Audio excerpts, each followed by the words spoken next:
Et si je vous disais qu'une jeune fille de 19 ans, issue d'une famille aisée, a tout quitté pour rejoindre la résistance algérienne et a écrit à ses parents que si elle mourait, ils ne devaient pas la pleurer. Voici l'histoire de Hassiba Ben Bouali.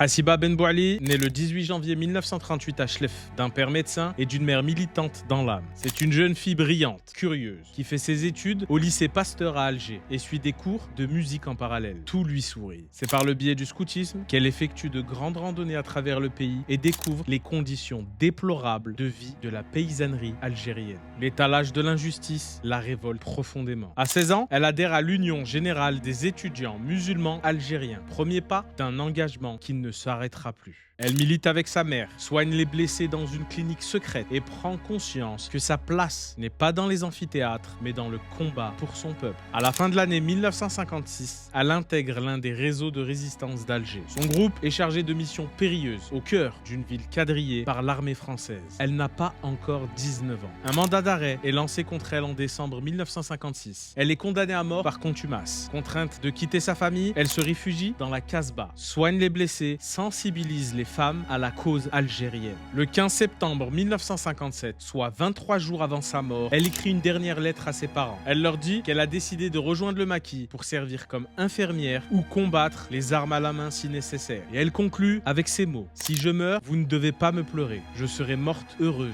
je vous le certifie. » Le 8 octobre 1957, elle se trouve dans une cache au numéro 5 de la rue des Abderrahmnes, en plein cœur de la Casbah, en compagnie d'Ali Lapointe et du petit Omar, un garçon de 12 ans, agent de liaison. Les parachutistes français encerclent la maison et somment le groupe de se rendre. Face à leur refus, les assaillants font sauter les lieux. Hassiba Ben Bouali périt avec ses compagnons sous les décombres, ainsi que 17 Algériens dont les maisons furent soufflées par l'explosion. Elle n'avait que 19 ans et demi. Sa lettre, retrouvée 53 ans après sa mort en 2010 dans les archives françaises, est aujourd'hui exposée au Musée national d'art moderne d'Alger. Hassiba Ben Bouali n'était pas une combattante de naissance. C'était une jeune fille comme les autres qui a choisi de mettre sa vie au service de la liberté de son peuple. Son courage reste jusqu'aujourd'hui l'un des symboles les plus forts de la révolution algérienne. Et son nom ne doit jamais être oublié. Merci d'avoir regardé la vidéo. Abonnez-vous. C'était Mo pour vous servir. Big bisous. À la prochaine. Ciao.